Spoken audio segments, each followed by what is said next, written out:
SF는 최근 가장 주목받고 있는 장르입니다. 물론 요즘에야 만들어진 개념은 아니에요. 장르 서사가 형성되던 초창기부터 있었는데 근래에 다시 조망을 받고 있습니다. 왜 하필 지금 이 시기에 SF가 주목되는지는 강의 후반부에 다시 설명할게요. 먼저 용어부터 살펴보겠습니다. SF는 사이언스 픽션의 줄임말입니다. 그래서 과학 소설이라고 번역되는 경우가 많은데 여기에서 픽션을 꼭 소설로 한정할 이유가 없습니다. 그보다는 서사를 포함한 창작물, 특히 허구의 이야기 정도로 파악하는 편이 타당하겠어요. 그러니 과학 소설보다는 과학 서사라는 표현이 더 정확하겠습니다. 하지만 줄임말이 워낙 일반적으로 통용되는 까닭에 그냥 SF라고 해도 무방하겠어요. 그동안 SF의 개념에 대해서는 여러 주장과 설명이 있었지만 가장 보편적으로 사용되는 정의는 이겁니다. 과학적 사실과 예언적 비전이 뒤섞인 멋진 로맨스. 여기에서 멋지다는 표현은 수식이니까 크게 신경 쓸 필요가 없고요. 주목할 부분은 세 가지입니다. 과학적 사실, 예언적 비전, 그리고 로맨스. 과학적 사실이란 과학적인 방법론을 통해 연구되고 논리적으로 검증된 정보가 이야기의 기반이 된다라는 뜻이에요. 예언적 비전이란 지금 당장은 증명되거나 확인되지 않았지만 과학적으로 추론해보면 충분한 가능성을 가진 내용을 활용해서 이야기를 창작한다라는 의미입니다. 이와 관련된 대표적인 사례는 외계인을 들 수 있겠어요. 외계인의 실제는 아직 확인되지 않았습니다. 만나본 사람도 없지요. 하지만 추론컨대 외계인이 존재할 가능성은 충분히 큽니다. 우주의 엄청난 크기를 고려하면 지구에 사는 인류 외에도 다른 생명체가 없으리라는 가설이 오히려 어색해요. 또 다른 생명체가 있다면 그 중에는 인지 능력을 가진 인류에 버금가거나 인류를 뛰어넘는 문명을 이룬 생명체가 존재할 확률도 아주 높습니다. 그러니 언젠가 외계 문명과 만날 것이고 그때 어떤 사건이 벌어지리라 하는 이야기는 검증된 과학 정보는 아니더라도 예언적 비전은 될 수 있겠죠. 이와 같이 과학적 사실과 예언적 비전, 이 두 가지가 소재가 되고 그를 풀어내는 방식이 로맨스입니다. 그러니까 여기에서 로맨스는 연애를 핵심 요소로 다루는 장르를 의미하지 않습니다. 그보다 근대적 의미의 소설인 노블이 나오기 전에 유행했던 이야기 양식을 뜻해요. 노블이 현실성을 강조한 반면 로맨스는 스코틀랜드의 소설가 월터 스콧의 설명처럼 경이롭고 특이한 사건에 대한 관심에 기반한 허구의 서사입니다. 서양의 기사담, 모험담, 괴담, 기담, 연애담 등등이 여기에 해당하지요. 이처럼 과학적 사실과 예언적 비전이 뒤섞인 멋진 로맨스라는 정의는 SF, 특히 초기 SF의 특징을 분명하게 드러냅니다. 그런데 이는 미국의 소설가 휴고 건즈백의 제기했어요. 이 사람은 SF에서 아주 유명하고 중요한 업적을 남겼습니다. 그의 이름을 딴 휴고상이라는 세계적인 SF상도 있고요. 또 이 사람은 여러 잡지를 발간하고 편집자로 활약했습니다.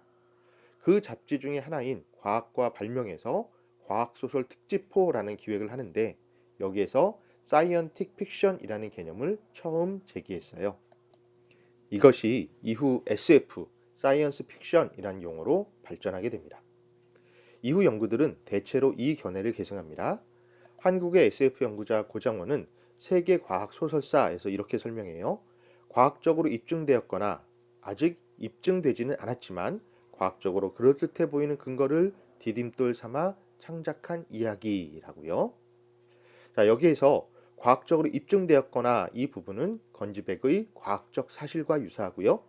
아직 입증되지는 않았지만 과학적으로 그럴듯해 보이는 근거 이 부분은 예언적 비전에 해당합니다.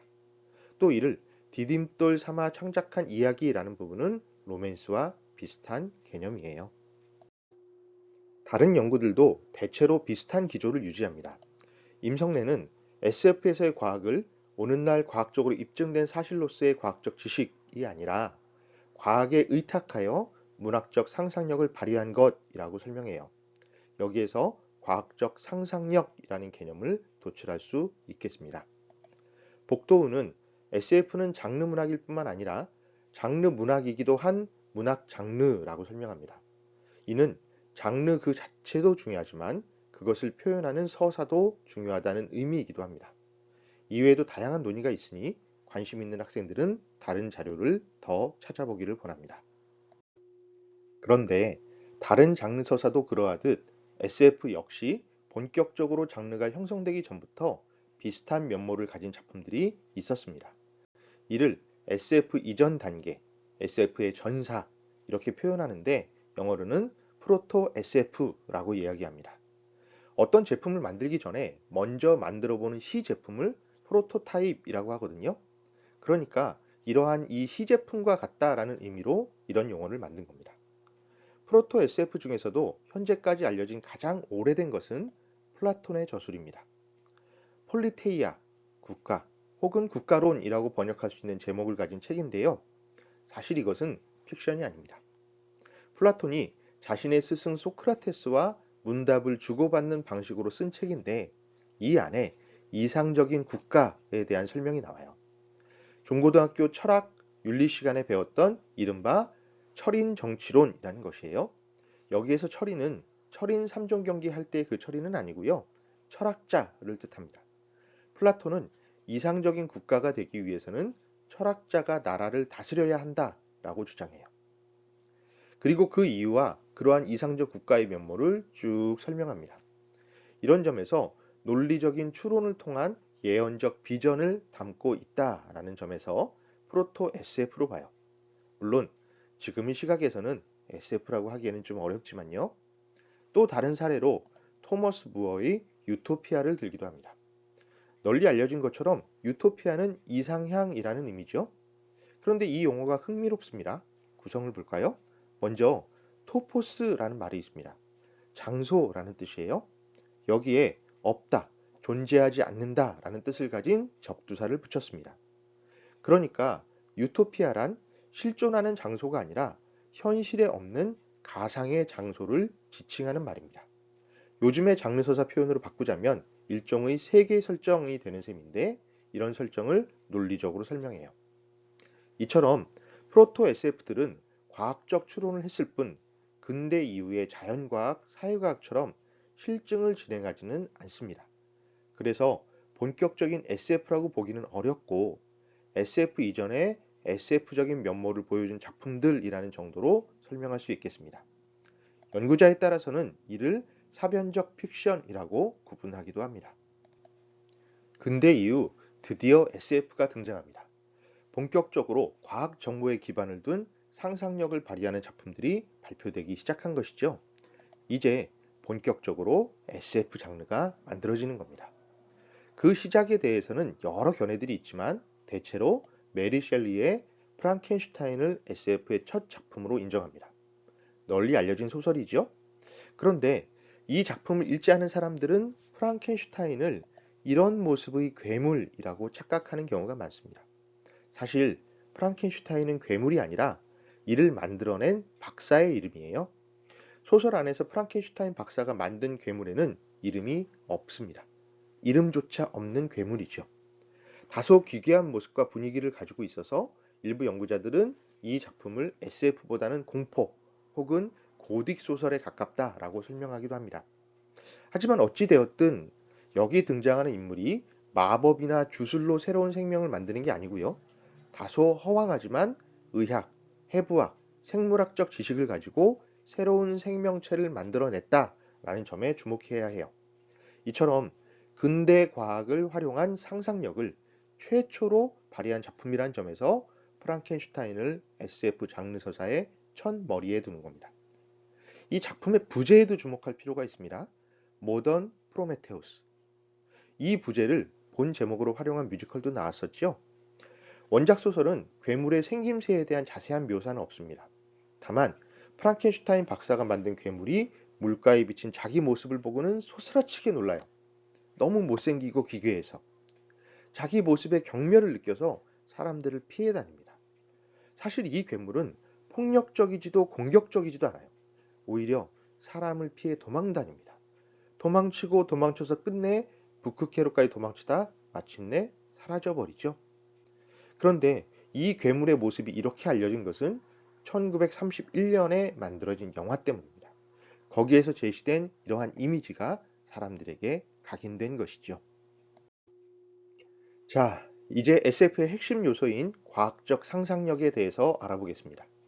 장르 형성기에는 주로 자연과학을 의미했어요. 당시 세계의 변화를 주도했던 산업혁명이 과학기술을 기반으로 진행되었고, 그만큼 자연과학에 대한 대중적 관심도 높았습니다. 당시 자연과학은 그 자체로 신기한 지식, 새로운 발명, 신문물이었고, 그런 점에서 이런 과학적 지식을 전달하려는 계몽의 차원에서 SF가 시작되기도 합니다. 그런데 계몽의 대상을 꼭 성인으로 한정할 필요는 없지요. 근대 아동문학이 만들어지면서 어린이를 계몽의 대상으로 바라보았던 시기가 한동안 있었습니다. 바로 그 시기와 SF의 초창기가 맞물려요. 그렇기 때문에 SF는 어린이 문학과 함께 발전했고 성장했던 장르 중의 하나입니다. 또한 SF 역시 다른 장르 서사처럼 대중소설의 범주에서 만들어졌기에 기존에 이미 인기가 높았던 모험담과 연결되는 경우도 많았어요. 그러한 경향의 대표 작가가 프랑스의 소설가 쥘 가브리엘 베른입니다. 그의 대표작 해저 이말리, 달세계 여행 등은 대체로 모험과 결합되어 있죠. 그 중에서도 자연과학적 상상력이 가장 분명하게 표현된 작품은 1873년에 출간된 80일간의 세계 일주입니다. 지금이야 세계 일주를 한다는 설정, 더구나 80일 만에 여행을 마친다는 내용이 뭐 별로 대단할 것 없지만 당시로서는 아주 기발한 상상력이었어요. 이 작품이 어째서 SF냐면 지금은 비행기만 타면 외국으로 여행을 하지만요. 그때는 배, 기차, 열기구 등등을 갈아타면서 돌아다녀야 했습니다. 당대 최신의 교통수단을 제시한 것이죠. 당시 유럽인들은 잘 몰랐던 세계 곳곳의 풍물을 다양하게 보여줍니다. 그런데 20세기 초반부까지는 인류가 계속 세상의 낯선 지역을 찾아내고 점령하면서 세력을 확장해 나갑니다. 유럽을 중심으로 볼 때는 분명히 그렇죠.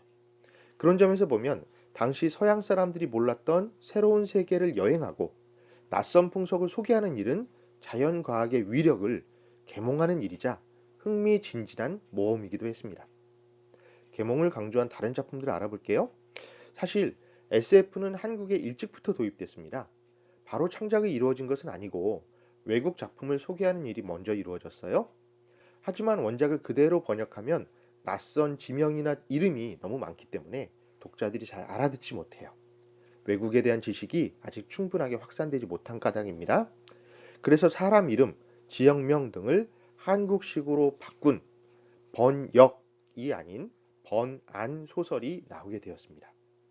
이해조가 1908년 발표한 철세계가 대표적인 사례예요. 이 외에도 신소설류, 태서문예신보처럼 일본에 유학했던 학생들이 발행한 잡지 등에 과학소설이 번역 혹은 번안되어 소개되었습니다. 당시의 과학 문명을 습득해서 외세 침략에 대응하자는 여론이 높았고 그것을 반영한 것이죠. 그런데 또 계몽하면 떠오르는 나라가 있습니다. 바로 북한이지요. 북한의 문화예술은 이데올로기를 중요하게 생각하고 인민의 계몽을 중시하는 집단이기 때문에 SF의 소개와 창작이 비교적 활발하게 이루어져요. 그 대표작이 황정상이 1988년 발표한 과학 환상 소설 푸른 이삭입니다. 여기 소개한 이미지는 북한 책은 아니고요. 남북 관계가 그나마 좋아졌을 때 남한 출판사에서 출간되었던 책의 표지입니다. 지금은 절판되었지만 헌책방에서 찾아볼 수 있을 겁니다. 자, 이 내용은 바다 식물을 연구해서 식량과 대체 의약품으로 활용한다라는 내용인데요. 현재 우리의 관점에서 보면 아무래도 좀 유치합니다. 계몽을 지나치게 부각해서 이야기적인 재미보다는 정책을 홍보하는 수준에 그쳤거든요. 1970년대 남한 SF 정도라고 할까요? 뭐 이런 경향은 온전히 과거의 유산은 아닙니다. 현재에도 자연과학적인 기술을 소개하는 작품은 계속 발표되고 있어요. 2010년 작품 눈먼 시계공이 여기에 해당합니다. 작품의 내용과 가치보다는 소설가 김탁환과 카이스트 교수 정재승이 공동 집필했다라는 사실이 먼저 주목되네요. 그만큼 최신의 과학 정보를 전달하는 일에 집중했다라는 의미일 겁니다. 인문학과 과학의 융합 사례로 보아도 좋겠고요. 자, 다음 단계입니다. 사회 변화에 따라 과학의 범위가 점점 확장되는데요. 자연과학에 이어 사회과학, 즉 사회 문제를 과학적 방법론으로 분석해서 나름의 결론을 도출하는 연구 태도를 SF에 도입합니다. 여기에는 정치, 외교, 경제, 법률, 인류학, 페미니즘 등 여러 사회 문제에 대한 관심이 포함되죠. 특히 이러한 창작 방법은 1960년대 SF에서 일어났던 뉴웨이브라는 경향에서 주로 활용됩니다. 뉴웨이브는 새로운 물결이라는 뜻이죠. 지난 강의에서 설명했던 것처럼 1960년대는 인류 역사에 큰 변화가 있었습니다. 68 혁명이 대표적인 사례이고 학생운동과 청년운동이 일어나고 반권력, 반제도, 반인습 등에 대한 저항과 개선의 요구가 확산되었죠. 이는 문화예술 분야에서도 두루 영향을 주었다고 설명했습니다. 밥 딜런으로 대표되는 포크 음악, 히피 문화, 우드스톡 페스티벌 등등이 여기에 해당합니다. 이런 경향을 SF에서 받아들인 것이 뉴웨이브예요. 여기 속하는 작가는 여럿 있지만 그 중에서도 어슬러 르권이 유명합니다. 르권의 작품 세계는 SF와 판타지를 아우르는데 두 장르에서 모두 정치 사회적 함의를 주로 담았습니다. 여러 작품이 있지만 특히 어둠의 왼손의 경우에는 인류학적 상상력과 페미니즘적 상상력이 두드러집니다. 젠더 문제, 소수자 차별, 정치적 올바름 등을 언급했기 때문에 2010년대 한국 사회에서 특히 주목되었어요. 근데 사실 저는 이런 평가는 좀 아쉽습니다. 왜냐하면 르권의 작품에서는 아주 다양한 층위에서 인식 실험이 이루어지거든요. 그런데 최근의 평가는 너무 정치적이거나 페미니즘의 면모만 강조하는 듯해요. 그래서 오히려 작가의 작품의 가치를 한정짓고 있다라는 생각이 좀 듭니다. 이런 부분을 고민하면서 작품을 감상하면 좋겠어요. 한국 작가 중에서는 배명훈의 타워가 사회과학적 방법론을 선명하게 드러냅니다. 이 책에는 거대한 초고층 빌딩이 하나의 도시국가를 이룬다라는 설정을 공유하는 단편 소설들이 수록되는데 여기에서 조직과 개인, 관리와 자율 등의 문제가 다루어집니다. 이는 정치 외교학과 출신이라는 작가의 이력이 영향을 주기도 했으리라 짐작해요. 자, 과학의 범주는 더 넓어집니다. 이번에는 인문과학이에요. 인간과 문명에 대한 문제를 과학적으로 접근하는 창작 방법을 도입했다라고 하겠습니다. 이러한 경향을 대표하는 것이 1980년대 제기된 사이버 펑크인데 이는 앞서 설명한 뉴웨이브의 영향을 받은 거예요. 그런데 어떤 개념에 펑크라는 용어가 붙으면 저항 혹은 반항이라는 의미가 부여됩니다. 혁명까지는 아니더라도 기존의 권위를 전복시키려는, 뒤집어 엎으려는 개념인 것이죠. 내용뿐만 아니라 스타일적인 측면에서도 이런 특징이 발현되기도 합니다. 그런데 이 펑크 앞에 사이버라는 말이 붙잖아요. 그러니 디지털, 인터넷 세계에서 일어나는 전복적 상상력을 다루었다라는 사실을 확인할 수 있겠습니다. 이 역시 시대적 영향을 받았어요. 지금이야 디지털이 익숙한 현상이지만 1980년대에는 인터넷 기술이 이제 막 보편화, 대중화되던 시기입니다. 그런 변화를 예민하게 포착해서 미래를 미리 경험할 수 있도록 작품을 창작한 것이죠. 사실 이것이 SF의 중요한 가치이기도 합니다. 이를 카이스트의 정재승 교수는 자본주의와 물질 문명을 야기하는 인간 정체성의 상실, 인간 소외 문제, 기계 문명과의 갈등, 기계화된 인간관계 등을 다루었다라고 평가해요. 이는 앞서 살핀 사회과학과 비슷한 부분도 있습니다. 하지만 사회과학이 주로 인간이 만든 조직과 집단의 문제를 다룬다면 인문과학은 인간 그 자체에 대한 관심을 반영한 결과라고 하겠어요. 인문과학이 반영된 SF의 대표작은 윌리엄 깁슨의 뉴 로맨서입니다. 이 작품에서 사이버라는 용어가 처음 제기되었는데 여기에서 새로운 디지털 세상, 이른바 사이버 시대가 도출되고 나아가 사이버 펑크라는 장르도 나온 겁니다. 한국 소설에서 인문과학적 상상력이 발현된 사례로는 이응준의 국가의 사생활을 들 수 있겠습니다. 이 작품은 아직 도래하지 않은 가상의 역사를 제시합니다. 만약 남한이 북한을 흡수 통일한다면 이 사회는 어떻게 변모할 것인가? 그리고 그 안에서 인간, 특히 북한 출신 주민들이 겪게 될 정체성의 상실, 소외와 차별 등의 문제를 심도 있게 제시합니다. 이 역시 관심을 가지고 살펴볼 작품이에요. 다음으로 SF의 대가 아이작 아시모프가 설명한 과학적 상상력에 대해서 알아봅시다.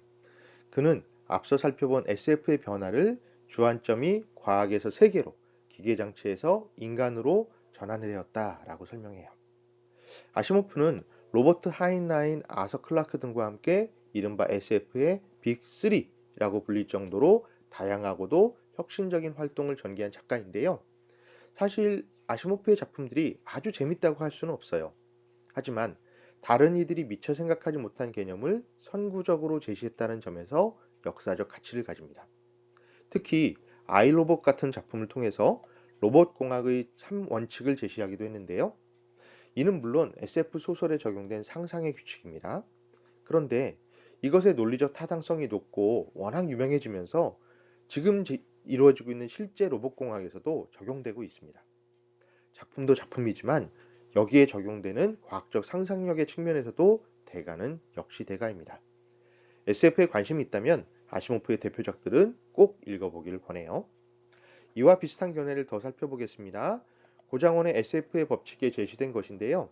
과학소설을 쓸 때 100% 검증된 과학 지식만 고려해야 한다면 상상력의 범위가 너무 좁아져서 소설가들에게 재량의 여지가 없게 된다. 네, 이런 설명에 부합하는 사례를 살펴볼까요? 최근 주목받고 있는 다중우주, 멀티버스 혹은 평행세계, 패러럴 월드를 다룬 작품들을 볼 수 있겠어요. 사실 이 이론은 무작정 만들어진 것이 아닙니다. 나름의 추론과 검증을 통해서 도출되었는데요. 하지만 SF 작품에서 그 이론을 상세하게 설명할 필요는 없습니다. 일단 그렇다 치고 이야기를 전개하는 것이죠. 기존의 스파이더맨 캐릭터가 모두 모이는 스파이더맨 노웨이 홈이나 아시안 이민자들의 가족 사연을 다룬 Everything Everywhere All at Once 같은 작품들을 떠올리면 쉽게 이해가 될 겁니다.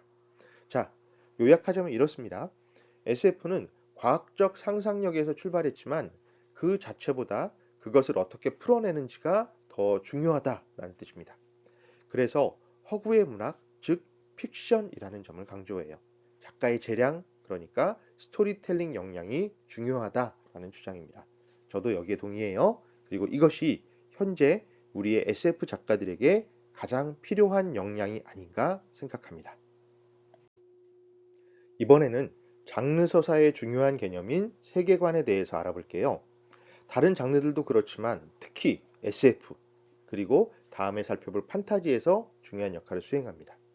세계관은 첫 시간에 공부했던 이야기의 3요소인 주제, 구성, 스타일 중에서 구성, 그러니까 그 중에서도 배경과 비슷합니다. 하지만 그보다 훨씬 큰 개념이지요. 도표로 그리면 이렇게 되는데요. 여기에서 보듯 세계관은 더 넓은 개념이고 그 중에 일부를 따서 작품에 적용하면 배경이 되죠. 그러니까 배경이 작품 안의 시간과 공간에 해당한다면 세계관은 작품 외부까지 고려하는 겁니다. 단지 시 공간뿐만이 아니라 그 세계의 권력 구조, 계급이나 사회적 관계, 가치와 윤리를 비롯한 다방면의 설정을 모두 포괄해요.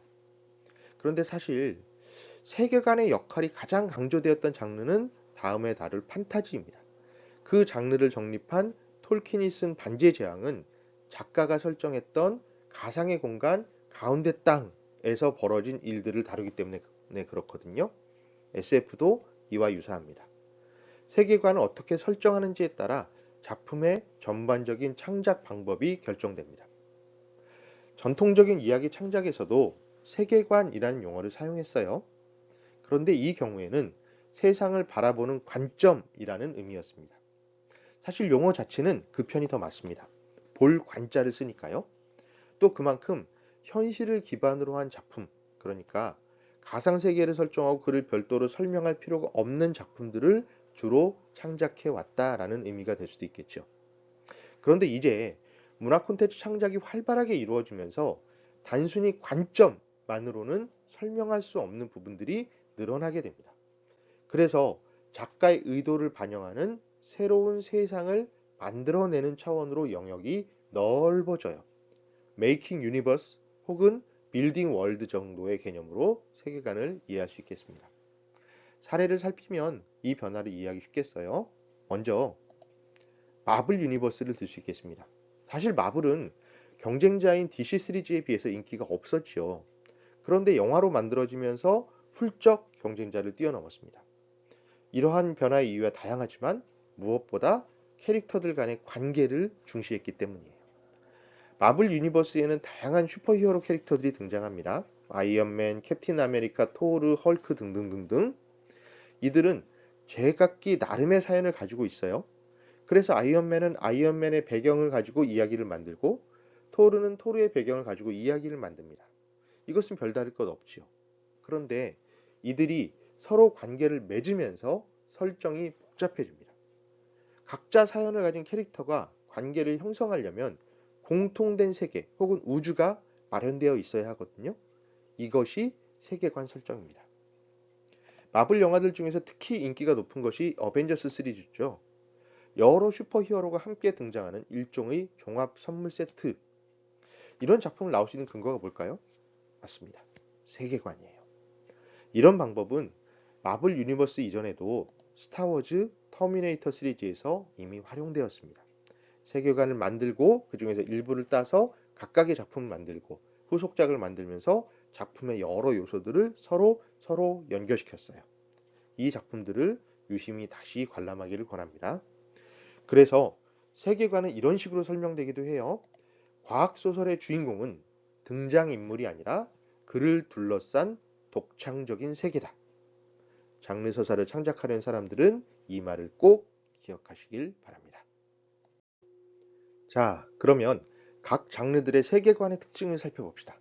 명확한 비교를 위해서 이야기의 3요소인 주제, 구성, 스타일, 다시 구성의 3요소인 캐릭터, 배경, 사건을 기준으로 비교를 진행할게요. 먼저 추리에서 주제는 그렇게 썩 중요한 문제는 아닙니다. 어차피 권선징악으로 흐르는 경우가 많고 그래서 주제는 고정되기 때문입니다. 반면 캐릭터가 중요해요. 직업으로서의 탐정이든 다른 직업이 있지만 탐정 역할을 하든 어쨌든 추리를 하는 인물이 등장해야 합니다. 배경은 어떻게 설정되어도 크게 상관이 없고요. 물론 현대가 배경인 경우가 많지만 김탁환의 조선 명탐정 시리즈처럼 과거를 배경으로 할 수도 있어요. 당연히 미래도 가능하고요. 다만 사건은 필수 요소입니다. 발생하는 사건은 꼭 수수께끼를 품고 있어야 하고 그것을 추리를 통해 해결해 나가야 해요. 그 과정에서 특유의 스타일이 만들어지기도 합니다. SF도 주제가 특정되지 않아요. 다양한 주제를 담을 수 있습니다. 캐릭터는 필수적이지는 않지만 다소 중요합니다. 외계인, 미치광이 과학자, 세계 정복을 꿈꾸는 악당, 로봇 등등. 캐릭터만 봐도 SF라고 알 수 있는 경우가 적지 않습니다. 다만 SF는 지금 당장의 현실이 아니라 가상세계, 작가의 상상을 반영하는 세계관이 굉장히 중요합니다. 그래 그 안에서 어떤 사건이 일어날지는 중요하지 않아요. 필립 K. 딕의 마이너리티 리포트처럼 수사가 진행될 수도 있고요. 정세랑의 지구에서 하나뿐처럼 연애를 할 수도 있고요. 박해울의 기파처럼 재난이 벌어질 수도 있어요. 이처럼 사건은 중요하지 않습니다. 다만 제시되는 스타일이 과학적 상상력에 의해서 만들어져야만 합니다. 판타지는 SF와 가장 거리가 멀게 느껴지기도 하지만 창작 방법의 측면에서는 유사성이 큽니다. 역시 주제는 특별하게 정해지지 않습니다. 캐릭터도 특별하게 정해지지는 않지만 누가 봐도 판타지라고 알 수 있는 나름의 전통이 있습니다. 드래곤이 나온다든가 요정이 등장한다든가 아니면 고양이가 갑자기 말을 건다든가. 가상의 세계를 배경으로 한다는 점도 중요하고요. 반면 그 세계 안에서 어떤 사건이 펼쳐지든 상관은 없습니다. 모험, 권력투쟁, 로맨스 등등 어떤 일이라도 일어날 수 있어요. 다만 스타일만큼은 환상에 기반을 두어야 합니다. 과학이 등장하면 안 되고 마법, 주문, 신비의 아이템, 권능의 존재 등등 신화 원형 전설을 활용한 스타일이 제시되어야 판타지라고 할 수 있습니다. 로맨스는 주제가 사랑으로 고정되어 있어요. 그리고 이 주제를 구체화하는 사건으로 연애가 제시되어야 합니다. 이건 바뀔 수 없어요. 이 주제와 사건이 흔들리는 순간 로맨스는 더 이상 로맨스가 아닙니다. 어떤 캐릭터가 등장하든 상관은 없는데 다만 그들은 모두 연애의 논리에 의해서 움직여야 합니다. 승진이냐 사랑이냐 선택의 기로에서 망설임 없이 사랑을 선택해야 합니다. 연애 대상자를 위해서는 목숨까지 내걸어야 하고요. 배경은 특별히 규정되지 않습니다. 조선시대든 일제강점기든 군사독재 시절이든 미래사회든 아무 사회 상관이 없어요. 그저 연애만 하면 됩니다. 백일의 난군처럼 왕세자가 궁궐 밖에 나와 평민과 정분이 날 수도 있고 태양의 후예처럼 파병 나간 내전 지역에서 군인과 의사가 사랑을 나눌 수도 있고 동백꽃 필 무렵처럼 뜨내기 술집 주인과 토박이 순박한 경찰이 연애에 빠질 수도 있습니다. 스타일은 이 각각의 연애 상황에 따라서 다르고요. 공포는 주제가 두려움으로 한정됩니다. 무섭지 않으면 더 이상 공포가 아니죠. 특별하게 정해져 있지는 않지만 장르를 대표하는 특정 캐릭터가 있어요. 연쇄살인범, 사이코패스, 귀신, 유령, 괴물 등등. 배경은 언제 어디든 상관이 없습니다. 어느 시대, 어느 지역에나 공포의 대상은 있으니까요. 반면 사건은 꼭 발생해야 하는데 그 사건은 괴기스러워야 합니다. 스타일은 공포 장르만의 특징을 소비자가 분명하게 알 수 있어야 하고요. 좀비는 좀 특이합니다. 본래 공포에서 파생되었는데 이제는 거의 단독 장르로 분화되었어요. 주제는 특별하게 정해져 있지 않습니다. 인류 생존을 다룰 수 있고 현실을 비판할 수도 있고 아니면 단순하게 무서움이나 엔터테인먼트적인 재미만 추구해도 상관이 없어요. 이 부분은 공포하고 다릅니다. 다만 캐릭터는 꼭 좀비여야 해요. 좀비가 나오지 않으면 더 이상 좀비 장르가 아니니까요. 배경은 어디든지 상관이 없습니다. 사건은 어떤 식으로든 창궐과 연결이 됩니다. 좀비들이 창궐했다, 창궐하고 있다, 창궐할 것이다. 어느 것도 가능하지만 어쨌든 좀비들은 창궐해야만 해요. 그러니 당연히 좀비만의 스타일이 나올 수밖에 없습니다. 자, 이렇게 각 장르의 차이를 비교해서 보면 그 특징을 더 선명하게 파악할 수 있을 겁니다. 이제 정리합시다. 그래서 SF가 무엇인가? 과학적인 상상력을 활용하여 창작한 이야기이다. 이렇게 기억하면 되겠습니다. 여기에서 과학적 상상력이란 발상을 하고 설정, 즉 세계관을 만드는 과정까지 주로 발휘되고요. 실제 작품 이야기를 만들고 그것을 감상하는 단계에서는 스토리텔링적인 측면이 더 강조되게 됩니다. 그런데 모든 이야기가 그렇지만 단순하게 감상으로 끝나지 않고 이 감상이 다시 영향을 주면서 새로운 작품 창작에 도움이 되기도 하지요. 지금부터는 SF에서 자주 언급되는 키워드들을 살펴보겠습니다. 가장 먼저 생각할 부분은 공상과학이라는 용어입니다. 적지 않은 사람들이 SF를 공상과학소설이라고 이야기해요. 공상과학이란 용어가 사용되었던 이유는 이렇습니다. 장르 형성기에 미국에서 판타지 앤 사이언스 픽션이라는 잡지가 유명했거든요.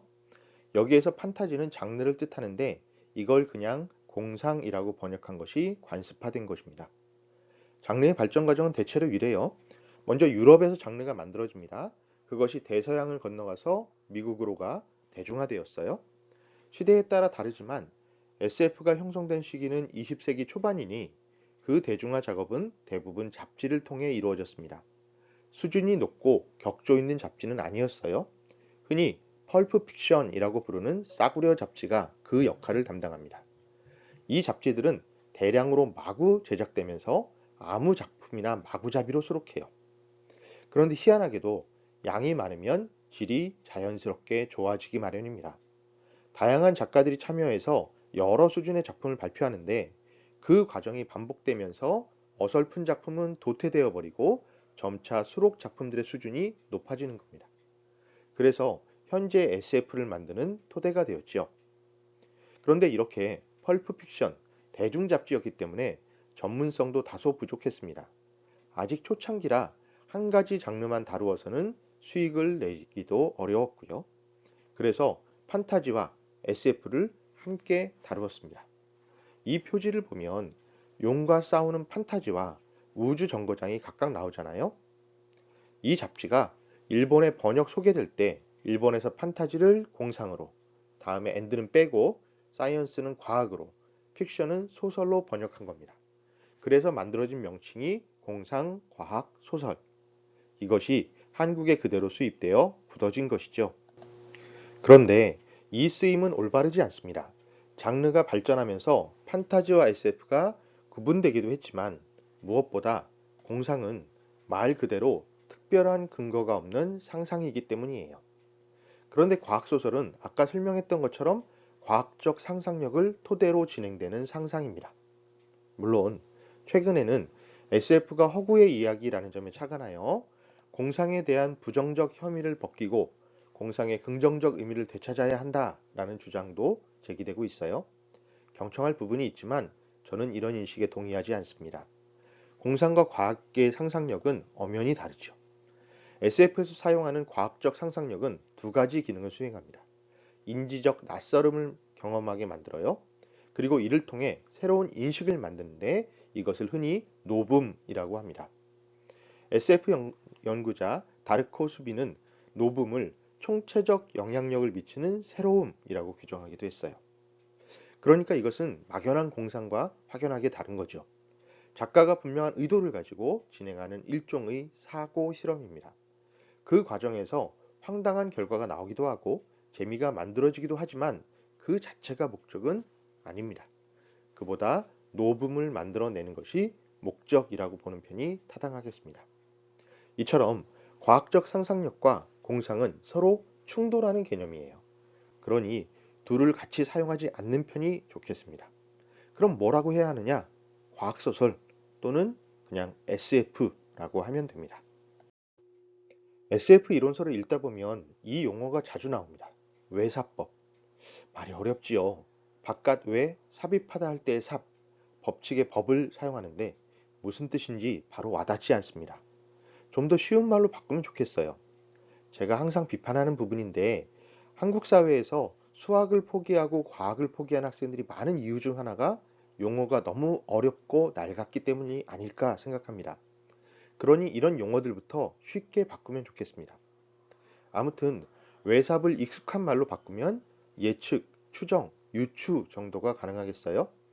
어떤 동작의 다음 단계를 알아맞추는 것, 외부에서 벌어질 일을 상상해서 유추하는 것을 뜻합니다. 예를 들자면 농구 경기에서 슛을 쏠 때 공이 날아가는 경로를 추정하는 것과 같아요. 이는 일상생활뿐만이 아니라 과학 분야에서 널리 활용되는 견해인데요. 가령 달 탐사를 위해 발사했던 달 누리호의 궤적을 계산하는 일에도 적용됩니다. 이러한 외사법이 SF의 기본 개념으로 많이 설명되는 까닭은 이러한 유추, 추정의 방법을 창작에 적용하기 때문입니다. 그러니까 외사법이란 특수한 가정을 현실에 삽입해서 그 결과를 상상하는 작업인데 현재의 실제를 논리적인 투사나 연장으로 허구적 노붐으로 만드는 것이라고 설명할 수 있겠습니다. 이제부터는 SF의 세부 장르들에 대한 용어입니다. 먼저 스페이스 오페라인데요. 이는 서부극을 우주 공간에 도입한 것입니다. 스토리텔링, 모티브, 도상성 등은 서부 영화에서 가지고 왔고 여기에 외계인이나 우주 공간의 낯선 풍경 등을 추가했어요. SF의 다른 세부 장르에 비해 과학적 상상력은 다소 떨어지지만 모험담의 성격이 강하고 로맨스의 요소가 추가되기도 합니다. 본래 서양에서는 롤랑의 노래나 아서왕과 원탁의 기사들과 같은 기사 이야기가 있었어요. 이 전통이 서부극으로 이어집니다. 정의로운 영웅이 고독하지만 위대한 여정을 펼치지요. 그 과정에서 연애가 제시되기도 하고요. 이를 다른 말로 호스 오페라라고 불렀습니다. 말을 탄 건맨들이 활약하는 이야기니까요. 그런데 이런 서부극의 전통은 일본의 사무라이 영화에도 영향을 줍니다. 구로사와 아키라 감독의 7인의 사무라이 같은 작품이 대표적인 사례죠. 또 한국에도 서부극이 있었습니다. 좀 이상하죠? 하지만 말을 타고 드넓은 대지를 질주하고 정의와 불의가 대결을 펼쳤던 공간이 우리 역사에 분명히 있었어요. 바로 일제강점기 만주 일대를 무대로 한 이른바 만주 웨스턴 영화입니다. 주로 1960년대부터 70년대까지 발표되었는데 그 전통을 현대적으로 계승한 작품이 김지훈 감독의 2008년 작품 좋은 놈, 나쁜 놈, 이상한 놈입니다. 여기 제시된 정우성 배우가 말을 타고 총을 휘두르는 장면이 호스 오페라의 전형적인 이미지입니다. 이러한 호스 오페라를 우주 공간으로 옮긴 것이 바로 스페이스 오페라인 겁니다. 작품을 보면 그 특징을 분명히 알 수 있어요. 가장 대표적인 것이 영화 스타워즈 시리즈입니다. 서부극의 스토리텔링에 공주와의 로맨스, 광선검 같은 사무라이 영화 혹은 기사담의 오브제가 결합되었죠. 사실 이 작품은 과학적 상상력보다 기사 이야기, 서부극, 스페이스 오페라로 이어지는 문화 전통이 더 강조됩니다. 다음 작품은 화성의 존 카터 시리즈예요. 한국에서는 그닥 인기가 없지만 서구권에서 유명한 작품입니다. 제목처럼 화성에서 펼쳐지는 모험 활극을 다루었고요. 1966년부터 현재까지 이어지고 있는 TV 드라마 스타트rek도 미국에서 인기 높은 작품입니다. 먼 미래 행성 연방의 우주선 엔터프라이즈호의 선원들이 겪는 모험을 다루었어요. 스페이스 오페라의 양식으로 미국적 개척 서사를 표현했습니다. 문명의 충돌, 가치관의 대립 등 묵직한 주제를 포함하기도 했고요. 작품에 등장했던 핸드폰, 무선 헤드셋, 화상통화 등의 기술이 실제로 구현되기도 했죠. 워낙 인기가 많아서 팬덤도 두터운 편인데 스타트rek의 팬들을 트레키라고 부릅니다. 다나카 요시키의 은하영웅 전설은 대하장편 스페이스 오페라입니다. 무려 15권 분량이에요. 민주공화정과 군주정의 대립, 은하계 통일 대업을 위해 펼치는 정치적 암투, 권력 싸움, 모험, 로맨스 등을 다룹니다.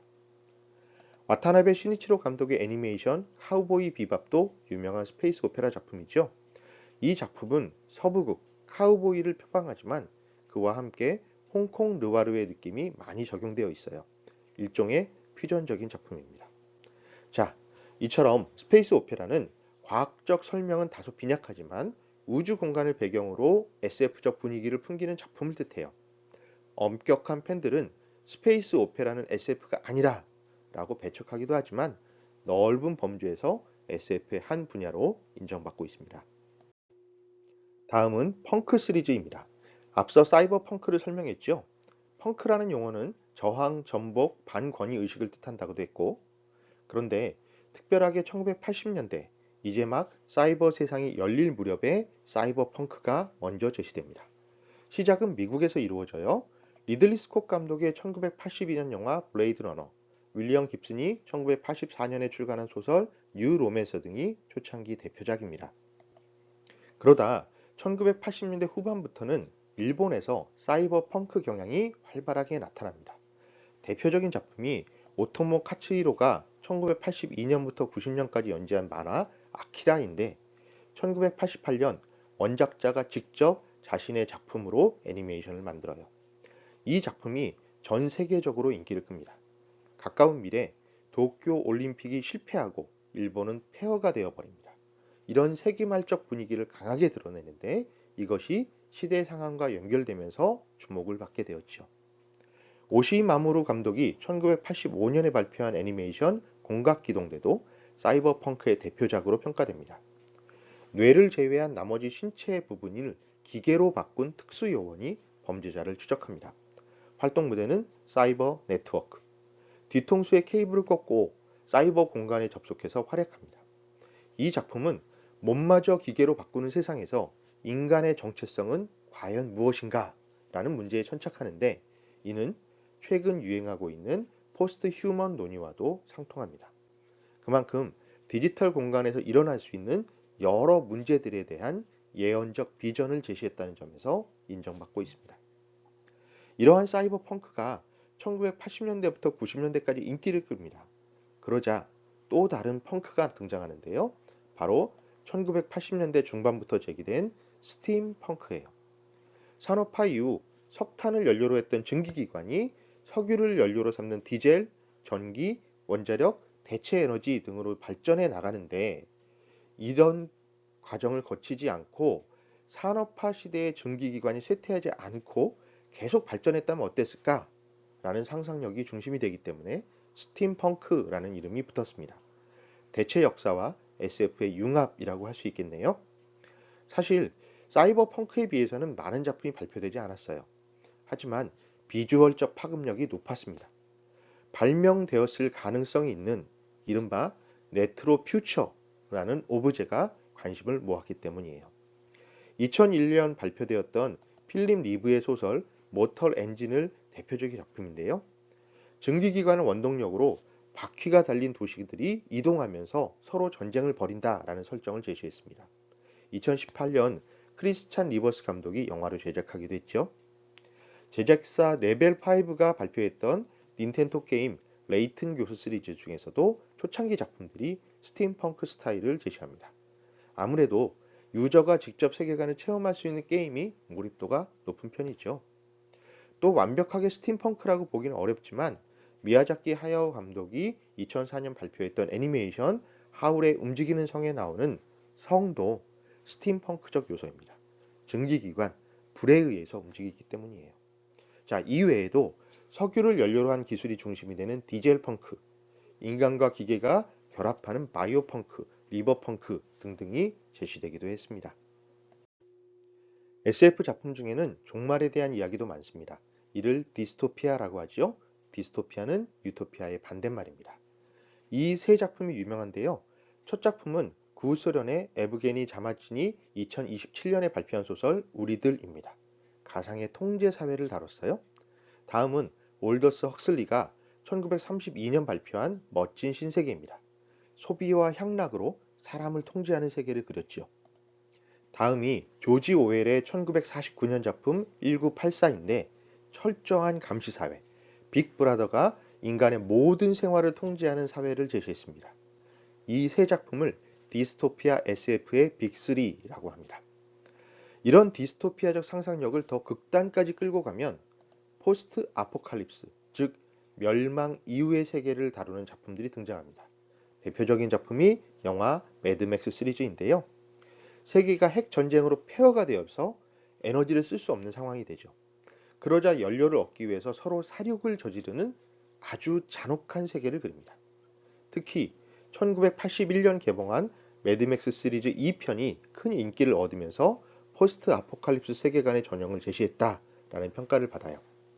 2015년 매드맥스 분노의 도로가 다시 호평을 얻으면서 주목을 받기 시작합니다. 그런데 종말 이후에 대한 상상력은 꼭 SF에 한정되는 것은 아닙니다.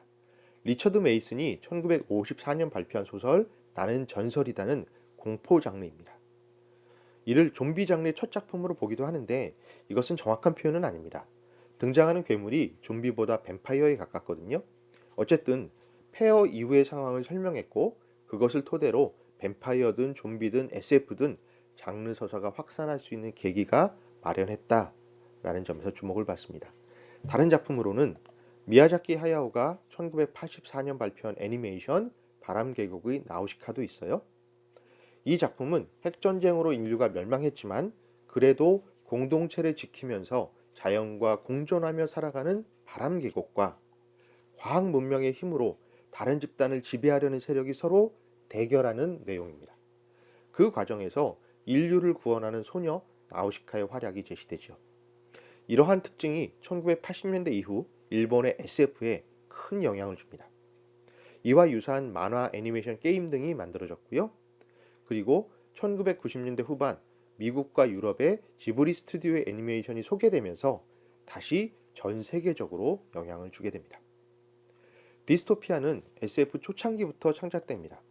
사실 인류가 유토피아를 꿈꾼다는 것은 언제고 그 반대 형태인 디스토피아를 염두에 두고 있다라는 의미이기도 하지요. 그러니 이상향과 반이상향은 인간의 기본적인 욕망을 공간을 통해 구현하는 두 개의 방식이라고 할 수 있겠습니다. 특히 디스토피아는 당대 시대 상황과도 긴밀하게 연관됩니다. 공산주의 혁명, 파시즘의 대두가 종말에 대한 상상력의 원동력으로 작용해요. 그렇다면 포스트 아포칼립스 역시 현대 사회에 만연한 불안이 반영된 결과로 볼 수 있겠습니다. SF에서 빼놓을 수 없는 매력적인 상상력 중 하나가 시간여행입니다. 사실 시간여행은 불가능한 일이죠.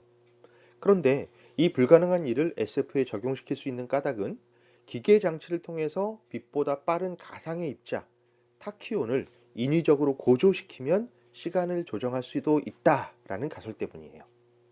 이처럼 검증할 수는 없지만 굉장히 흥미진진한 상상력을 허버트 조지 웰스가 1895년에 타임머신이라는 작품으로 발표합니다. 이 작품은 다음과 같은 관점에서 주목되지요. 사실 시간 여행은 인류가 오래전부터 꿈꿔왔던 일이기도 합니다. 하지만 이것을 기계와 기술을 통해서 이루어졌다라는 점에서 이 작품은 SF가 되겠어요. 이런 설정은 사람이 기계를 다루듯 시간까지도 통제할 수 있다라는 의식이 반영된 결과이기도 하고요. 아울러 시간을 공간처럼 환치시킨 겁니다. 공간 속을 이동하듯 시간 속에서도 움직일 수 있다라는 상상이죠. 그래서 이 작품에는 미래로의 시간 여행이 이루어지는데 이는 현재 사회에 대한 풍자를 위한 목적이라고 설명되기도 합니다. 아무튼 웰스의 타임머신 이후 시간 여행을 다룬 여러 작품들이 발표됩니다. 대표적인 사례로 가장 널리 알려진 작품은 1985년에 발표된 할리우드 영화 백 투 더 퓨처입니다. 큰 인기를 얻어서 3편까지 발표되었죠. 이 작품에서 특히 주목할 부분은 타임 패러독스, 즉 시간 여행을 할 때 발생할 수 있는 역설입니다. 어떤 미치광이 과학자가 자동차를 개량해서 타임머신으로 만들어요. 이것을 타고 주인공이 과거로 돌아갑니다. 부모님을 만나는데 엄마가 아빠가 아니라 아들에게 반해버립니다. 그러면 부모가 결혼하지 못하니 주인공도 태어날 수가 없겠죠. 바로 이 문제를 해결하기 위해서 부모를 맺어주기 위해서 동분서주하면서 코미디가 전개됩니다. 이 내용도 재밌지만 무엇보다 구성이 탄탄해요. 꼭 감상해 보시기를 추천합니다. 이외에도 기계장치를 활용한 시간여행 작품으로 1989년 영화 엑설런트 어드벤처, 1963년부터 이어지는 영국 BBC의 TV 드라마 닥터 후 등이 있습니다. 또 다른 시간여행 방법으로 타임슬립이 있어요. 타임머신은 기계장치를 이용해서 시간여행을 합니다. 다소 황당하지만 그래도 과학적 상상력이 반영되어 있죠. 하지만 타임슬립은 특별한 장치가 아니라 초자연적인 현상에 휘말려 시간을 이동하게 됩니다. 그래서 타임슬립이 SF냐 아니냐 논쟁이 있는데 엄밀하게 말하자면 판타지에 더 가까워요. 다만 창작의 측면에서는 타임슬립의 장점도 큽니다. 과학 이론이나 장치가 들어가지 않으니까 상상력을 발휘할 여지가 더 늘어났기 때문인데요. 특히 타임슬립 시간 여행의 핵심은 현재와 이동한 시간 간의 격차입니다. 이것을 강조하기 위해서 타임슬립은 과거로 이동하는 경우가 많아요. 현재에서는 별것 아니지만 과거로 돌아갔을 때 엄청난 힘을 발휘하는 직업군들이 있습니다. 예를 들어서 의사. 일본 만화 타임슬립 닥터지는 현대의 외과 의사가 에도 막부 시대로 넘어갑니다. 당시에는 당연히 현대적인 의료기술이 없으니 외과 의사가 큰 힘을 발휘하게 되는 것이죠. 한국 드라마 명불허전도 비슷한 설정입니다. 그런데 이 경우는 조선 한의사의 침술과 현대 외과 의사가 과거와 현재를 오가면서 문제를 해결하는 이야기입니다. 한쪽의 일방적인 힘이 아니라 상호 보완하는 관계로 그렸어요. 현대 수사 기술도 과거로 돌아가면 힘을 발휘할 수 있겠죠. BBC의 원작을 리메이크한 한국 드라마 라이프 온 마스가 여기에 해당하는 사례입니다. 2018년에 연쇄살인 용의자를 쫓던 형사가 1988년으로 타임슬립합니다. 과거에서 현대의 수사기술을 발휘해서 용의자를 추격하죠. 또 요리사도 비슷한 힘을 발휘할 수 있겠네요. 일본 만화 노부가와의 세프가 여기에 해당합니다. 현대의 프랑스 요리사가 일본의 전국시대로 타임슬립합니다. 당시 사람들이 프랑스 요리를 알 턱이 없죠. 그래서 주인공이 요리 실력을 발휘할 때마다 감탄이 터지는데 이런 설정이 재미를 만듭니다. 우리의 역사에도 적용해 봐도 흥미로운 이야기를 만들 수 있겠어요? 이 외에도 시간을 달리는 소녀도 유명한 작품입니다. 단순한 타임슬립이 아니라 특정 시간대로 여행을 반복하는데 이것을 타임리프라고 부르기도 합니다. 회귀물이라고 표현하기도 하고요. SF라고 볼 수는 없지만 시간 여행의 의미를 다룬 작품으로는 About Time이 있습니다. 시간의 가치는 인간에게 무엇인가 라는 주제를 무겁지 않게 표현했습니다. 이 작품 역시 꼭 관람하시기를 권합니다. 시간에 대한 상상력이 더 확장되면 대체 역사라는 세부 장르로 넘어갑니다. 대체 역사는 사회과학 혹은 인문과학적인 상상력이 발현된 SF의 한 분야예요. 역사에 대한 리테일 욕망이라고 설명되기도 합니다. 만약 역사의 흐름에서 한 부분이 다른 방향으로 전개됐다면 어땠을까? 라는 상상력이 적용됩니다. 이것을 매직 if라고 하는데요. 이는 단지 허황된 공상이 아니라 분기점에서 다르게 시작한 역사의 흐름을 사회과학 아니면 인문과학적 상상력으로 정교하게 재구축하기 때문에 SF에 포함될 수 있는 겁니다. 자, 사례를 볼게요. 가장 대표적인 작품은 필립 K. 딕의 1962년 소설 높은 성의 사나이입니다. 이 작품의 세계관은 미국이 2차 세계대전에 패배해서 국토의 동부는 독일이, 서부는 일본이 점령한 상황입니다. 이런 상황이라면 어떤 일이 벌어질 것인가에 대한 상상력을 발휘했어요. 이외에도 비잔티움의 첩자, 5분 후의 세계 등의 작품이 있는데요. 무엇보다 주목되는 것은 한국의 복거일이 1987년 발표한 소설 비명을 찾아서입니다. 이 작품은 높은 성의 사나이의 세계관을 가지고 왔어요. 만약에 일본이 패망하지 않고 그래서 한민족이 여전히 일제의 식민지라면 어떤 상황이 벌어질 것인가? 이러한 도발적인 상상력을 구현합니다. 한국 시민, 창씨개면, 조선만 사용 금지 이런 일들이 일상화되어 버린 세계를 제시해요. 비명을 찾아서는 발표 당시에 센세이션을 일으켰습니다. 작가 복거일은 특별한 등단 절차 없이 문학과 지성사에서 이 책을 출간하면서 바로 데뷔를 했죠. 실제 역사의 분기점에서 가상의 역사가 시작되는 대체 역사와는 달리 평행세계는 일상세계 이외에 다른 양상으로 존재하는 세계가 있다라는 상상력이 발휘되는 작품입니다. 사실 이 분야의 작품들은 SF이기도 하고 아니기도 합니다. 그저 막연한 상상력으로 평행세계를 제시하기만 했으면 과학적 상상력이라 보기 어렵고요. 양자역학 등 과학적 이론을 조금이라도 추가했다면 SF로 볼 수 있기 때문입니다. 하지만 워낙 어려운 이론이라 대체로 막연한 설정에 그치는 경우가 많죠. 현실과는 비슷하면서도 다른 가상의 역사라는 점에서 대체 역사와 평행세계는 겹치는 부분이 있습니다. 지금까지보다 앞으로 더 활용될 여지가 많은 분야예요. 대한민국이 입헌군주제라는 세계관을 소개했던 박소희의 만화 궁과 그를 토대로 제작된 TV 드라마 궁이 여기에 해당합니다. 자, 그럼 마지막으로 SF의 가치에 대해서 알아보겠습니다. 우리는 왜 SF를 공부해야 하는가? 이렇게 질문을 바꿀 수도 있겠네요. SF 작가 김보영, SF 연구자 박상준이 함께 집필한 SF는 인류 종말에 반대합니다에 기대서 답을 생각해 봅시다. 이 두 사람은 이렇게 이야기해요. 훌륭한 작가들이 미래와 이상향을 상상하고 진보적인 생각을 펼쳐내는 장르가 SF라고요. 아까 사이버 펑크를 설명했지만 이것은 겨우 컴퓨터가 보급되고 인터넷 초기 모델이 나왔던 시기에 미래의 사이버 세상에서 발생할 수 있는 문제를 미리 제시했죠. 로봇이 아직 만들어지기도 전에 아시모프는 로봇 공학의 3원칙을 언급하면서 로봇 개발에는 윤리성이 필요하다라고 말하기도 했습니다. 이렇게 SF는 미래를 상상하고 예측할 수 있는 장르라는 점에서 그 가치가 인정됩니다. 김보영, 박상준 두 사람은 이것을 이렇게 설명하기도 했어요. 세상은 계속 변하고 늘 그보다 앞장선 세상의 윤리적인 고민이 필요하다라고요.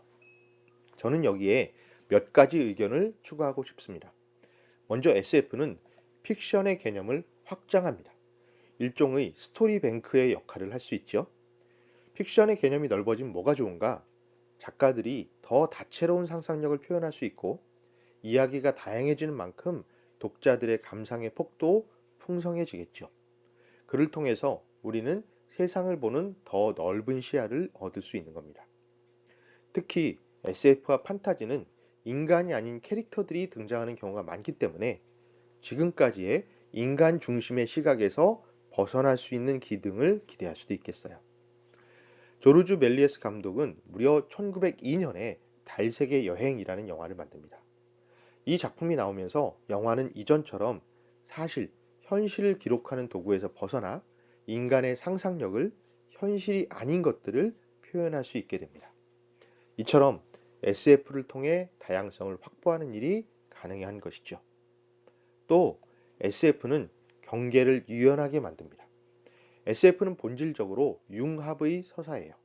모험, 활극, 로맨스 이런 오락적인 요소와 과학적 상상력이라는 이질적인 분야가 하나의 이야기 안에 녹아 있습니다.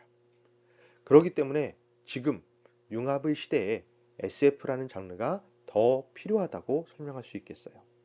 이 과정에서 우리는 과학의 방법론이나 기법, 아까 이야기한 외삽이나 예측 같은 것들을 수용할 수 있습니다. 무엇보다 이야기의 각 분야와 미디어 간의 경계를 뛰어넘는 작업을 촉진할 수 있고요. 다만 제가 좀 비판하고 싶은 부분도 있습니다. 한국 SF가 발전하기 위해서는 무엇보다 창작 활동이 절실하게 필요해요. 현장에 근거를 두지 않는 논의로는 소통을 도모할 수 없고, 소통이 확보되지 않으면 소비자와 단절되고, 단절이 심화될수록 장르 문학은 문화적인 개토로 고립되어 버립니다. 개토는 히틀러가 유대인을 한 곳에 모아놓고 바깥으로 나오지 못하게 만들었던 구역을 뜻하죠. 그러니 문화적 개토는 일부 마니아들만 좋아하는 문화의 영역이나 분야를 의미합니다. 그동안 SF는 너무 마니아 중심으로 발전했어요. 이 자체는 충분히 가치 있는 일입니다. 하지만 마니아는 꾸준하게 증가한 데 비해 실제 작품을 만드는 창작자는 아직 충분히 배출되지 못했다라고 저는 판단합니다. 물론 최근에는 한국 SF가 주목받고 있습니다. 분명히 환영할 일이죠. 하지만 저는 아직 만족스럽지 않습니다. 앞으로 더 많은 작가들이 배출되고 그들의 손에서 더욱더 멋진 작품이 만들어지기를 기대합니다. 그동안 발표된 한국 SF 중에서 제 나름의 추천작을 소개합니다. 역사적으로 가치를 가진 작품도 있고 세계관 설정이 흥미로운 작품도 있으며 완성도가 높은 작품들도 있습니다. SF에 관심 있는 학생들은 한 작품씩 차근차근 감상하기를 권합니다. 자, 이렇게 해서 SF 장르의 이론에 대한 설명을 모두 마치겠습니다. 감사합니다.